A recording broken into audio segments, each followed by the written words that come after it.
The night was heavy, damp, and eerily silent. A cold wind whistled through the deserted streets of an abandoned industrial area. Between rusted warehouses and scattered piles of garbage on the cracked asphalt, a frail figure struggled to move. It was a dog, a German shepherd, or at least what was left of one. Its once thick, shiny coat had turned into a filthy, matted mess, caked with dirt, dried blood, and open sores. The animal's body was crawling with an army of parasites. Engorged ticks clung to its thinning skin, while flies swarmed around its festering wounds. But the worst part was its eyes, lifeless, dull, as if something much deeper was wrong. Its breathing was ragged, labored, each breath a battle against the inevitable. The dog wobbled with every step until, unable to continue, it collapsed onto the grimy pavement. Life was slipping away, could feel it, but fate had other plans. Not far away, a team of emergency rescue firefighters was finishing up a routine call when one of them, Earl Whitaker, spotted something unusual in the distance. At first, it looked like nothing more than a pile of discarded rags. But then something moved. "Hold on, there's something over there." His teammates turned their heads, following Earl's gaze. And there, in the middle of the road, lay the dying dog. As they approached, a putrid smell hit them like a punch to the gut. The animal wasn't moving, but when Earl knelt down, he could feel the faintest rise and fall of its chest. It was still alive. "Dear God, how is this poor thing even breathing?" murmured Hank Collier, one of the other firefighters, his face filled with horror. But then, they noticed something else. Tiny dark specks moved across the dog's skin. Then, realization hit. It was completely infested. Yet nothing could have prepared them for what they were about to discover next. Earl Whitaker's hands hovered above the dog's frail body, hesitant to touch it. The infestation was far worse than they had initially thought. The parasites weren't just on its fur. They were burrowed beneath its skin, writhing and twitching in grotesque motion. It was as if the poor creature's body had become a breeding ground for something far more sinister than mere illness. Hank Collier pulled back in horror. "Jesus Christ! What the hell is this?" Beside him, Walter Grady, the third firefighter, swallowed hard. He had seen burn victims, car crashes, and drowning rescues. But nothing compared to this. "We need to get him to a vet. Now," Earl said, his voice firm, though his stomach churned with unease. The German shepherd barely reacted. Its chest rose and fell in shallow, painful breaths. Its eyelids fluttered, trying, and failing, to open completely. Whatever was inside of him was slowly killing him from the inside out. Earl quickly pulled off his jacket and gently wrapped it around the dog, careful not to press too hard against its mangled body. The others hesitated. "We don't even know what we're dealing with. If it's contagious," Walter started, but Earl cut him off. "Look at him, Walt. He won't last another hour if we stand here debating." That was all it took. Together, they lifted the dog into the back of the rescue truck. Hank grabbed a bottle of water and poured some near the dog's muzzle, but the animal didn't even attempt to drink. Something was very, very wrong. The ride to the vet. The engine roared as they sped down the empty streets toward the nearest emergency animal hospital. The silence in the truck was thick with tension. Earl drove with white-knuckled grip, his heart pounding. He had rescued animals before. Strays, wounded dogs, even a few cats stuck in pipes. But this was different. The infestation, the vacant look in the dog's eyes. It wasn't just sickness. Felt unnatural. Then, a sound broke the silence. A low, wet gurgle. Hank turned sharply, his breath hitching. The dog's body twitched violently in the back seat. Its legs stiffened, its ribs expanded unnaturally, and then, a horrifying retching noise erupted from its throat. Earl slammed the brakes just as a thick, black, slimy substance spewed from the dog's mouth onto the truck's floor. Walter recoiled. "Oh my God!" The smell hit them a second later. Rot, decay, disease. It was worse than anything they had ever encountered. The dog let out a faint whimper, barely clinging to life. Whatever was inside him, it was coming out. And that was just the beginning. The inside of the rescue truck reeked of death. The black, slimy substance that had poured from the dog's mouth oozed across the floor, thick and viscous, almost alive. Earl Whitaker could feel his pulse hammering in his ears as he gripped the steering wheel, his knuckles white. "What the hell is that?" Walter Grady's voice was barely more than a whisper, his eyes locked on the bubbling mess. Hank Collier gagged, covering his nose with his arm. "It smells like something crawled out of a grave." Earl had no time to process. The dog twitched again, its body convulsing violently. Then, from beneath its fur, something moved. Walter's stomach lurched as he saw it. Tiny, wriggling things pushing against the dog's skin, as if trying to break free. "Drive, Earl. Drive." Earl didn't hesitate. He slammed his foot on the gas, the tires screeching as they tore down the street. The animal hospital was just a few minutes away. Whatever was happening to this dog, they had to get him help. A living nightmare. The dog let out a sound, a mixture of a whimper and a gurgle, its body arching in pain. Earl caught a glimpse of the rearview mirror just in time to see the fur on its back splitting open. "Oh, God!" Hank's voice trembled. "They're coming out." And then, the truck was filled with movement. Small, black worm-like creatures began to pour from the open wounds on the dog's back, writhing and twisting as they fell onto the seats and the floor. They moved unnaturally fast, skittering like insects, their slimy bodies leaving behind streaks of the same black fluid that had spilled from the dog's mouth. Walter jumped back, swatting at one that had landed on his sleeve. "What the hell are these?" One of them twitched, then lunged toward Hank's arm, latching onto his skin with tiny, needle-like appendages. Hank screamed. Earl nearly lost control of the truck. A race against time. "Get it off me! Get it off me!" Hank thrashed, trying to rip the creature from his forearm. The thing had burrowed in deep, its slimy body pulsing. Walter grabbed a pocket knife from his belt and, without thinking, stabbed the thing, cutting it away from Hank's skin. A thick, black ooze seeped from the wound, but the parasite shrieked. A sound so unnatural that it sent shivers down their spines. It wasn't just a bug. It was something else.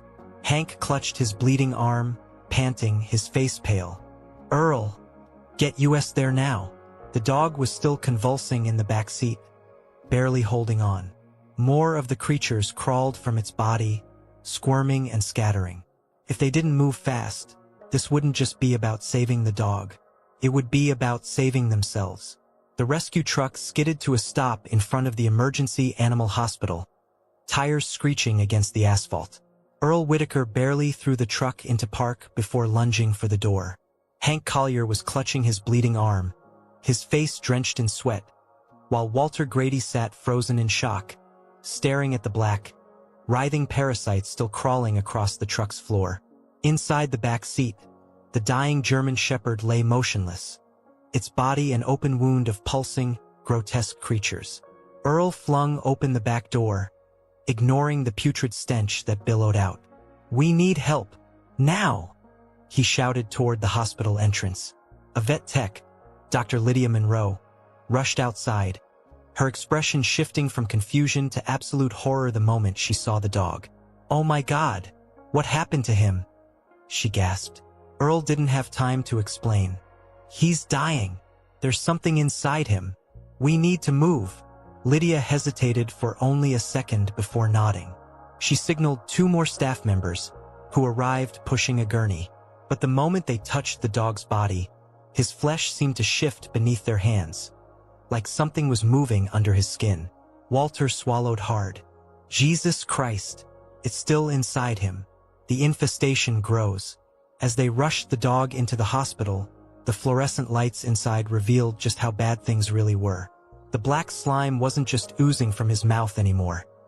It had begun seeping from his eyes, his ears, his paws. The German Shepherd let out a weak, garbled whimper as his skin twitched unnaturally. Dr. Monroe's team was trying to remain calm, but the horror was undeniable. "I need gloves. For fluids. Get me a biopsy kit, now." She barked orders at her assistants, struggling to keep the panic from her voice. Earl, Walter, and Hank stood frozen just inside the doorway. And then, the dog's chest convulsed violently. "Doctor, something's happening," a vet tech shouted. Suddenly, a mass of black, worm-like parasites erupted from the dog's open wounds, splattering across the operating table, the walls, the floor. The hospital room filled with screams. Hundreds of them, small, pulsing things, wriggling with unnatural speed, launching themselves toward any living being nearby. A parasite landed on one of the techs, burying itself into the skin of her neck within seconds. She let out a blood-curdling scream, her hands clawing at her own flesh as thick, black veins spread from the bite. Hank staggered backward, gripping his own wound in terror. "Earl, I think I'm infected." The infection spreads. Dr. Monroe grabbed a scalpel, slicing the parasite off the tech's neck before it burrowed deeper. Black liquid oozed from the wound, but the woman was still screaming, her body convulsing as if the infection had already taken hold. Walter grabbed Earl's shoulder. "We need to get out of here, now." But Earl wasn't looking at Walter. He was looking at the dog. The German Shepherd's breathing had stopped. His lifeless eyes stared blankly at the ceiling, and yet, his body was still moving. The flesh on his chest began to split open, revealing something far worse than parasites. It was spreading, and they were all trapped inside. The emergency room erupted into chaos as the parasites spread across the floor, walls, and ceiling. The dog's body convulsed one last time before its ribcage split open, releasing a pulsating black mass of writhing organisms. Earl Whitaker stumbled back, his heart hammering in his chest as a thick, putrid stench filled the room. Dr. Lydia Monroe's assistant, who had been bitten minutes earlier, suddenly collapsed, her body twitching violently as black veins snaked beneath her skin. Hank Collier groaned in pain, gripping his own infected arm as dark tendrils spread from the wound. His breathing became labored, his pupils dilating until they swallowed the whites of his eyes. Walter Grady reached for him, but Hank suddenly lurched forward, his movements jerky and unnatural. A deep, guttural growl escaped his throat as his hands clawed at his own flesh, fighting something rising inside him. Then, without warning, he lunged at Earl, his strength suddenly inhuman. Walter reacted on instinct, slamming a metal tray into Hank's side, sending him crashing into a cabinet. Earl gasped, shaken, but there was no time to process what was happening. Dr. Monroe's assistant had just snapped upright, her head twisting unnaturally. Her mouth stretched open in a silent scream, black ooze dripping from her lips.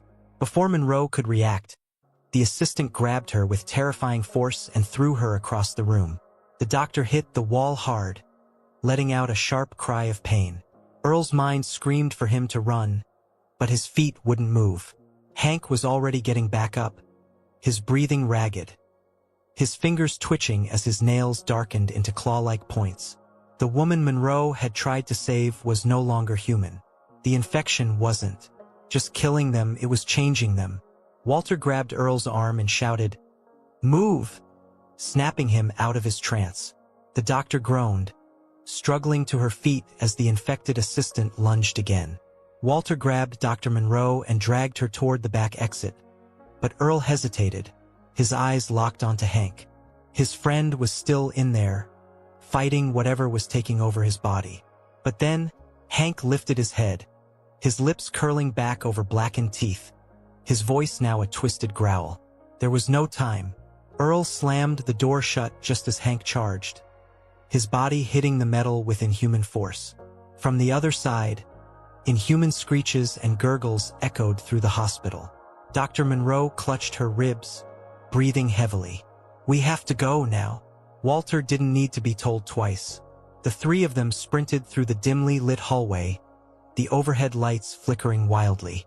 The infection was spreading, and if they didn't escape fast, they wouldn't make it out at all.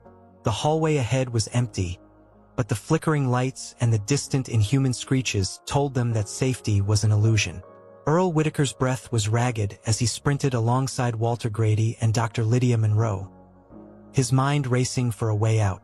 Behind them, the door rattled violently, as Hank Collier and the infected assistant slammed against it, their distorted voices no longer human. Earl clenched his fists. He had locked that door, but it wouldn't hold forever. Walter skidded to a stop at an exit door at the end of the corridor, yanking the handle. It didn't budge. Locked. He cursed under his breath, glancing back as the metal door behind them dented outward. The infected weren't stopping. Dr. Monroe frantically scanned the hallway, then pointed toward a stairwell on the right.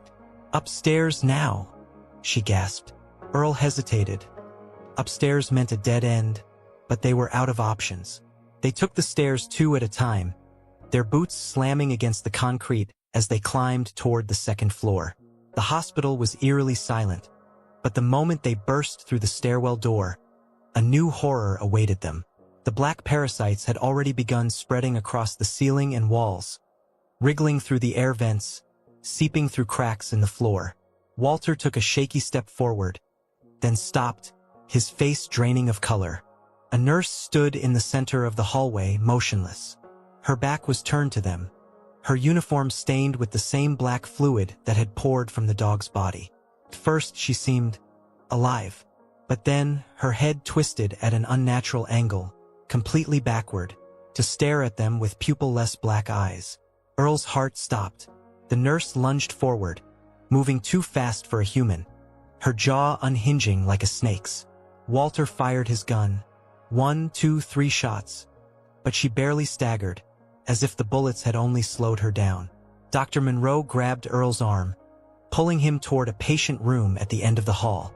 Walter backed up, still firing, until he dove through the door behind them.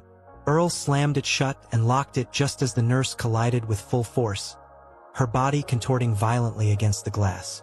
"We're trapped," Walter muttered, his voice laced with dread. Earl scanned the room, no exits, no weapons, no escape. Outside, more shadows moved in the hallway, their grotesque silhouettes pressing against the glass, twitching, writhing, waiting. And then, from the stairwell below, they heard the unmistakable sound of the metal door breaking open.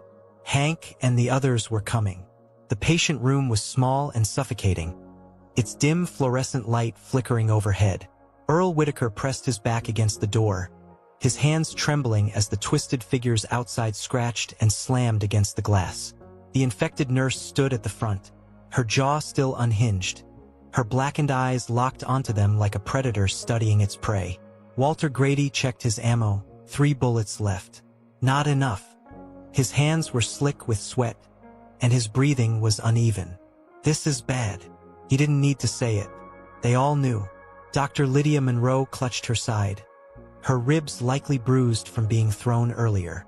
She glanced at the vents in the ceiling, her mind racing for options. "If we stay here, we die." Then, from the stairwell, came a sound that made Earl's stomach drop.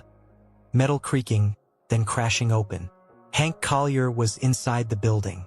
Earl felt a lump in his throat as he imagined his friend, or what was left of him, climbing toward them. The pounding against the door grew more frantic, the glass beginning to crack under the pressure. They were running out of time. Dr. Monroe's gaze darted toward a cabinet across the room. "Help me move this." Walter and Earl didn't hesitate. They shoved it against the door just as the glass shattered, sending shards raining to the floor. A gray, skeletal hand reached inside, its nails jagged and blackened. Earl stepped back, his chest tight with panic. Then, from the hallway, came a new sound, a low, guttural growl. Earl's blood ran cold. He knew that sound. It was Hank. The infected figures outside suddenly froze, their grotesque faces snapping toward the stairwell. The growl grew louder, turning into a deep, inhuman snarl that reverberated through the walls. And then they scattered. The nurse and the others lurched away from the door, disappearing into the shadows, as if sensing something worse was coming. A chill crawled down Earl's spine. If those things were afraid, what the hell had Hank become? Walter turned to Earl, his voice low and shaken. "We need to move. Now." Dr. Monroe pointed to the ceiling vent, her expression tight with urgency. "That's our only way out." Earl climbed onto the hospital bed, gripping the vent cover. Behind them, the hallway fell silent. Too silent. Then, heavy footsteps echoed from the stairwell. Hank had arrived. A deep, guttural growl echoed from the hallway, vibrating through the walls. Earl Whitaker's breath caught in his throat as he clutched the ceiling vent's metal frame.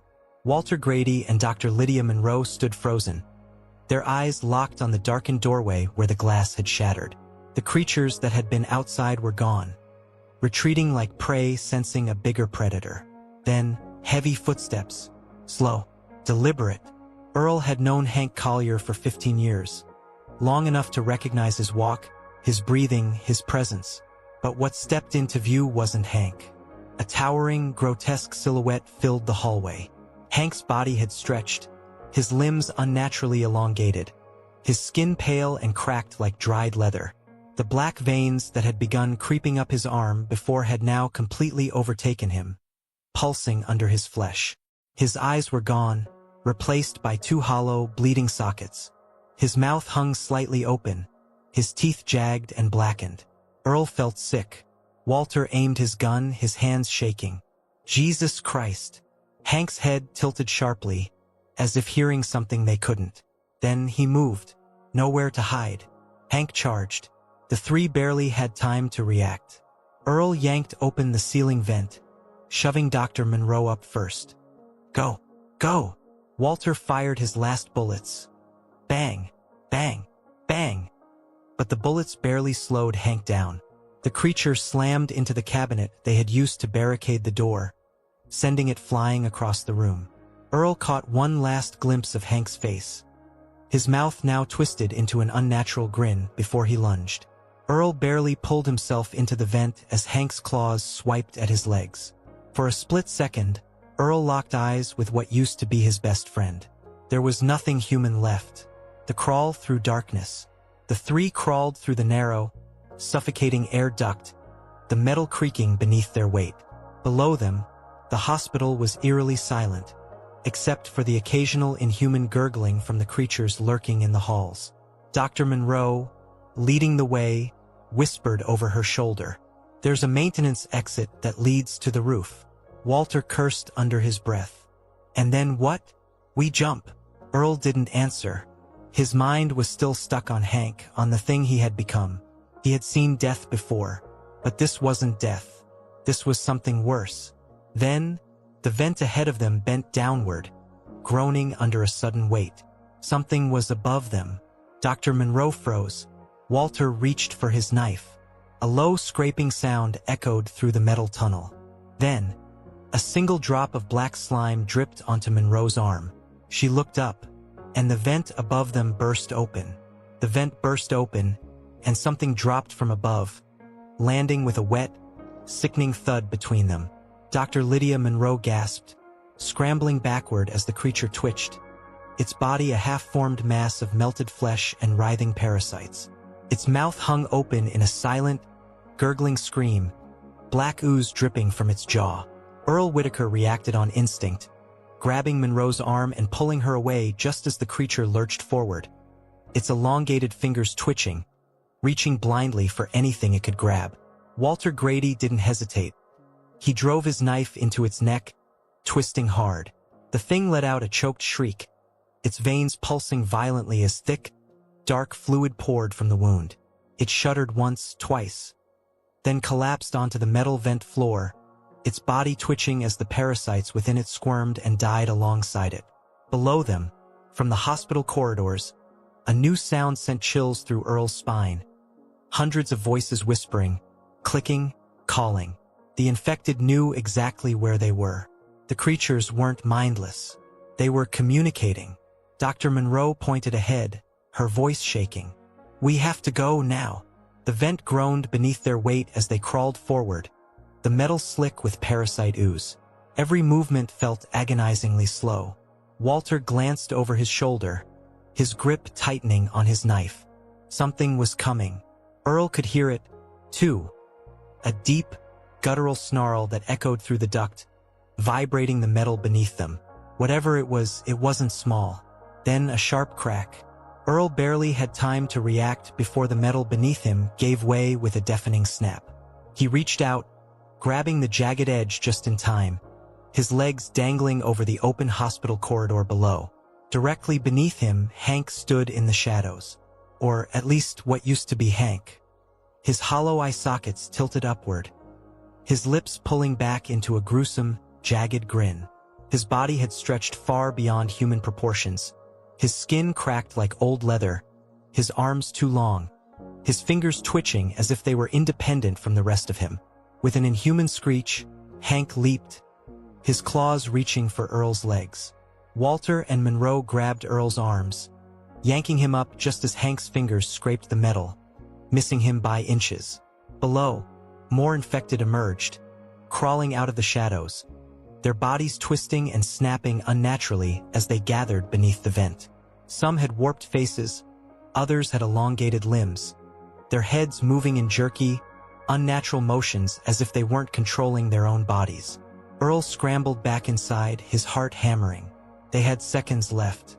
Walter spotted the nearest vent cover and kicked it out, sending it crashing onto the hospital rooftop below. A cold gust of air rushed inside, and for the first time Earl saw an escape. Without thinking, he jumped, hitting the rooftop hard. Monroe landed beside him, groaning in pain, and Walter followed, barely keeping his balance. For a moment they just breathed. They were out of the building. They had made it. Then, from the edge of the building, came a new sound, wet, slithering, growing louder. A shadow stretched across the rooftop, its limbs moving unnaturally, dragging itself up the side of the hospital with grotesque ease. Walter turned, his face draining of color as his voice came out hoarse and broken. "Oh my God!" The rooftop was eerily silent except for the wet, slithering sound of something dragging itself upward. Earl Whitaker's breath hitched as he took a slow step back, his eyes locked on the twisted thing crawling over the edge of the building. It had once been Hank Collier, but now it was something far worse. His body had stretched beyond human proportions, his limbs unnaturally elongated, his skin cracked and pulsing with writhing black veins that seemed to move on their own. His empty eye sockets leaked dark fluid, and when he opened his mouth, it revealed jagged, uneven teeth, too many to belong to anything human. Walter Grady lifted his gun with shaking hands, but deep down, he knew it was useless. Dr. Lydia Monroe took a step back, her body tense, her mind racing for a way out. And then Hank spoke. The voice that came from his gaping, torn throat was wrong. A broken, stretched-out version of what used to be his best friend. Earl. The way it dragged his name sent a deep, primal terror through his bones. Earl swallowed hard, his stomach twisting into knots. He had seen death before, but this wasn't death. This was something else. From the edges of the rooftop, more figures began to emerge. The infected had followed them. They crawled over the ledges, their bodies warped and twitching, their eyes completely black, void of anything human. Some had once been doctors, nurses, patients, but now they were nothing more than shells, twisted into something beyond recognition. The whispers grew louder, an unnatural chittering that filled the air, sending shivers down Earl's spine. They were surrounded. There was no way out. Hank's body lurched forward, his movements jerky and unnatural, the black veins pulsing violently as if something inside him was barely contained. Earl knew what was coming. He turned to Walter and Monroe, his voice urgent. "Jump!" Walter's eyes widened in shock. "What?" Earl didn't hesitate. "Go! Now!" Before they could argue, he grabbed Walter and shoved him toward the edge, then turned to Monroe. "You two, get out of here." She shook her head, but Earl's expression was unwavering. The moment Monroe and Walter hit the fire escape below, Hank lunged. Earl didn't run. Instead, he charged straight at him. As the two collided, the rooftop shook with the force, a deafening screech echoing through the night. Walter and Monroe didn't see what happened next, because they were already falling. They hit the fire escape hard, metal groaning under their weight. Above them, the rooftop trembled, filled with inhuman shrieks. And then, suddenly, silence. Walter's breath was ragged as he looked up. Earl was gone. Monroe wiped the blood from her forehead, her voice shaking. "We have to go." Without looking back, they ran into the night, knowing one thing for certain: this wasn't over.